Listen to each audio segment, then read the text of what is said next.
Lasebit na. Hello. Ang success ay pinagsasamang effort, luha, disappointment, sakripisyo, pagtitiyaga, pagpapasensya, at hindi pagsuko. Ako si Ronan, caregiver dito sa Israel. Agang-aga pa lamang sumakit na ang ulo ko sa araw na ito. Kasi ang alaga ko, ano-ano ang gusto. Hinahanap niya ang bote ng tubig na hindi niya ito makita sa rep. Itinuro ko ang mga ito ngunit may hinahanap siya na katulad ng bote na yon. At ang sabi ko naman, kumuha na lang siya ng isa pero ayaw pumayag. Gusto niya daw yung bote na hinahanap niya. Kulang na lang guluhin ko ang buong bahay para hanapin ang bote na yon. Yun pala, nasa bag lamang niya. O, kalma lang. Ito kasi talaga ang binabayaran sa akin, ang pagbibigay ko ng malawak na pagpapasensya sa mga alaga ko.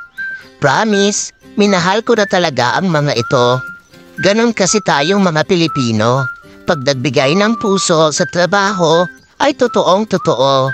Kapag invalid ang mga alaga, ibig sabihin, matinding pag-unawa ang kailangan kong ihanda upang tumagal sa trabaho. Na siya namang dahilan para maiangat ko pa ang way ng pamumuhay ko.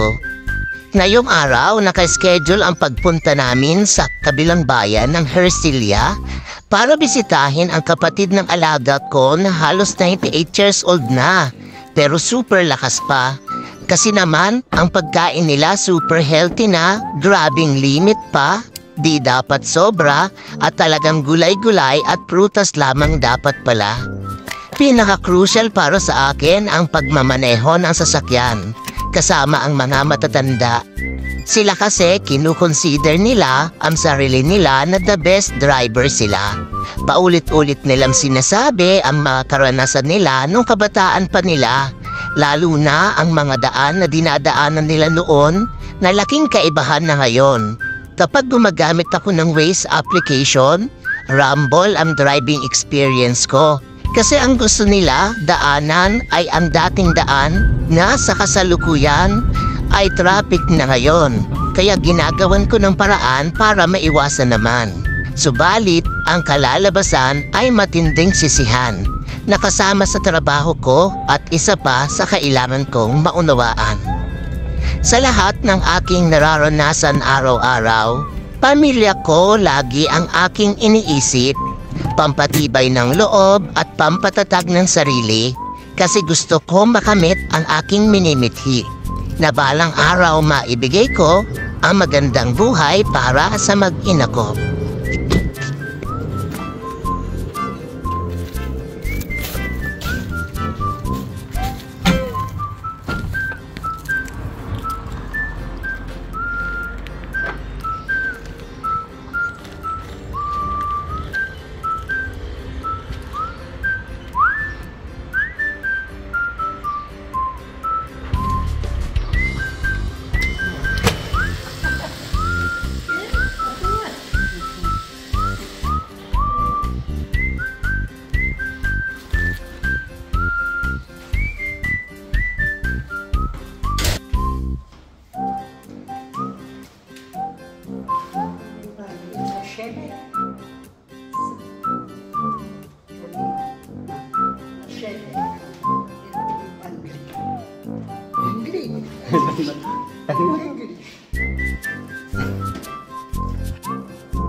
This blue, black.